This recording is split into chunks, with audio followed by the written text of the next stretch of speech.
Yes, again, alright mga minamahal, Alicia nyo, nagbabalik muli para sa ating panibagong video. So, medyo natatawa ako guys. Dito nga po sa sinabi ni Senator Robin Hood Padilla, hindi ko alam kung ito ba talaga yung literal na nagbabato eh. Kasi tingnan nyo, basahin natin. Senator Robin Padilla, pag siya daw po ang naging presidente, itaga nyo sa bato lahat ng Pilipino milyonaryo. Uy, grabe. Naasar ako dito, mga minamahal. Ilang beses na tayong binigyan nila ng mga pangako. Diba? Naalala ninyo si Boy 10K. Diba? Parang nilunok lang yung sinabi ni Alan Peter Cayetano literal na kaldero talaga no? Nasaan ang pangakong 10,000 bawat mamamayang Pilipino? Naibigay ba? Wala. Dahil unang-una, saan ba kukunin ng pondo? Kailangan pa bang magtaas ng tax para maibigay yung 10,000 na yan? Pangalawang nangako sa mga DDS, si Senator Robin Hood, si Senator Rodante Marcoleta. Diba? 2,000 kuryente na lang po para sa mamamayang Pilipino. Yan yung naging rason kung bakit siya nanalo. Siyempre, mahal ba naman ng kuryente? Dito nga, magkano binayaran kong kuryente? 7,000, diba? 2 aircon. Okay. So, ngayon sinabi ni Marcoleta, madaming bumoto sa kanya, madami siyang nauto Pang-7 pa nga siya mga minamahal sa listahan. So, siyempre, basta talaga pangako na pang mabibighani ka, matik na. Lalo na yung mga uto-uto, boboto ka. Tapos ngayon, si Robert Padilla, nangako, aray mo, 10,000, hindi, 1,000,000, magiging milyonarya, mamamayang Pilipino. Grabe, kay Alan pa nga, yung 10,000, hindi natupad Tapos yung kay... yung kay Robin pa kaya, na magiging milyonaryo ang bawat Pilipino. Naku, kung i-compute natin yun, trilyon yun.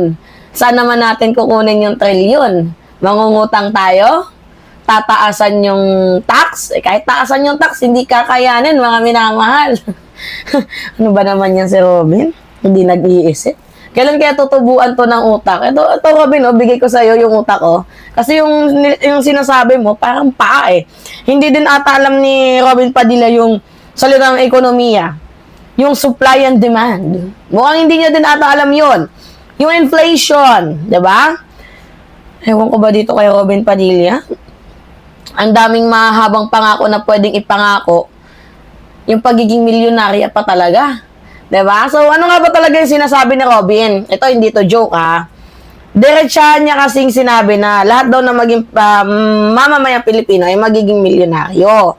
Pero kung pag-uusapan natin mga minamahalang salitang ekonomiya, okay, maganda yung layunin niya.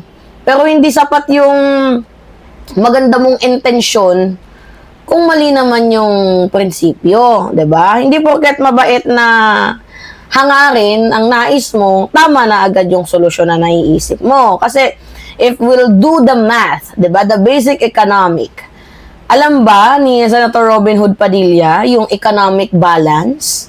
Alam niya ba yung supply ng demand? Alam niya ba yung salitang inflation? Diba? Kasi ganito yan. Kapag madami tayong pinroduce na pera mga minamahal, madaming sirkulasyon ng pera, hindi na dadami ang produkto niyan. Wala nang magtatrabaho. Wala nang magsasaka. Wala nang magtatrabaho sa factory.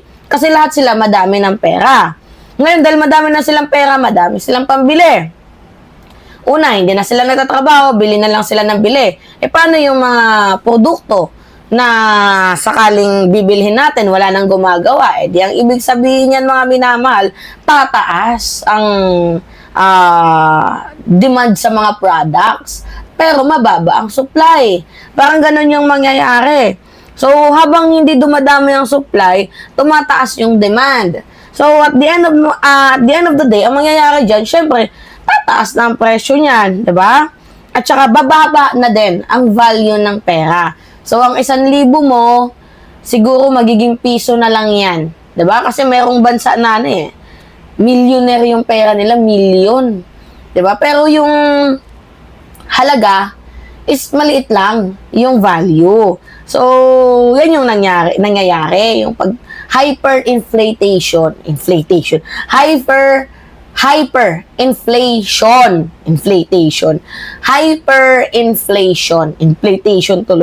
hyperinflation ang mangyayari. Naalala ko tuloy si Koy, inflation.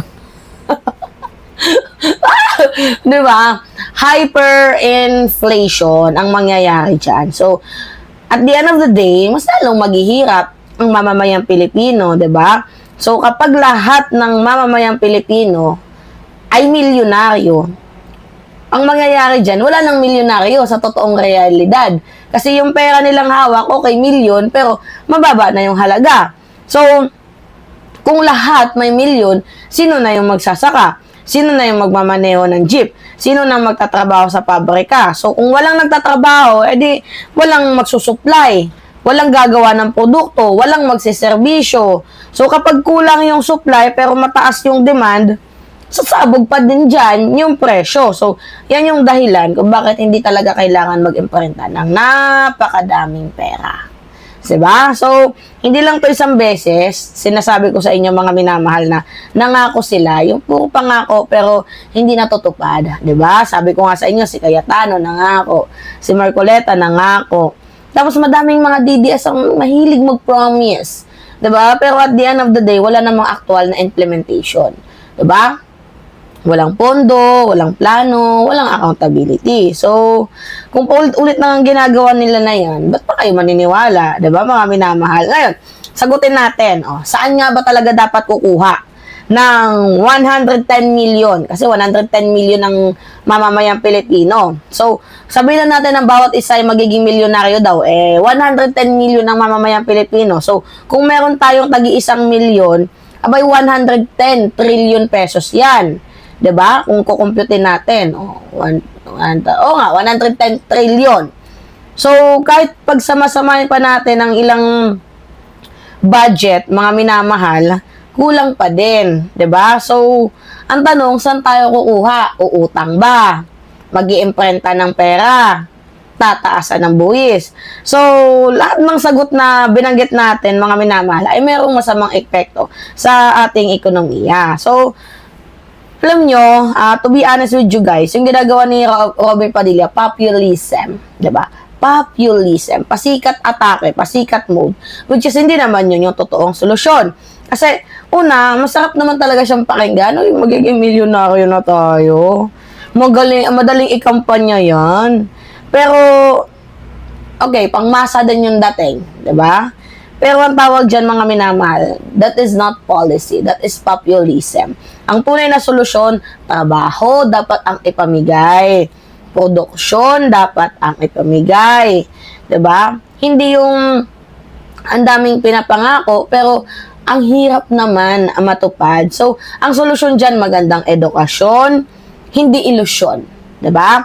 Industrial growth, hindi instant million. Kasi, pangit naman nata kung naging millionaire ka sa hindi mo malamang dahilan. No? 'Di ba? Lahat ng millions ng bawat Pilipino, yung unang kinitang milyon yan, pinaghihirapan at pinagsisikapan yan. So, hindi natin kailangan mag-ala fairy tale, 'di ba? Or mag-magic words, or pangakong wala namang plano. Ang kailangan natin, if you are a leader, kasi 'di ba balak tumakbo bilang presidente, dapat leader ka, may alam ka sa basic economy.